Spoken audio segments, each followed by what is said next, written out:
આણંદના પેટલાદમાં police કર્મચારી જ નીકળ્યો છે બુટલેગર। હેડ કોન્સ્ટેબલના ઘરમાંથી વિદેશી દારૂનો જથ્થો ઝડપાયો છે।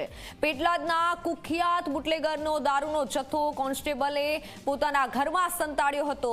રંગાઈપુરા વાડિયા વિસ્તારમાં તપાસ કરતા 3,63,000નો વિદેશી દારૂનો જથ્થો ઝડપાયો છે। હેડ કોન્સ્ટેબલ સુનિલ મકવાણાની પોલીસે હાલ ધરપકડ કરી લીધી છે। મોહસિન એલકે મોઈ અને તોસીફને ઝડપી પાડી ચક્રો ગતિમાન કર્યા છે। પેટલાદ ટાઉન પોલીસે ગુનો નોંધ્યો છે, વધુ તપાસ હાથ ધરી છે। ફોનલાઈન પર સંવાદદાતા બુરહાન જોડાઈ ચૂક્યા છે। બુરહાન, કેવી કાર્યવાહી પોલીસની?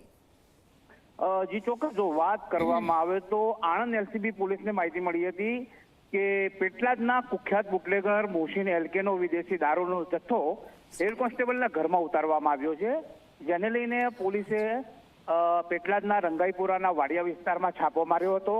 હેડ કોન્સ્ટેબલ સુનિલભાઈ મકવાણાના ઘરમાં છાપો મારીને તપાસ કરતા તેમાંથી 3,63,000નો વિદેશી દારૂનો જથ્થો મળી આવ્યો હતો।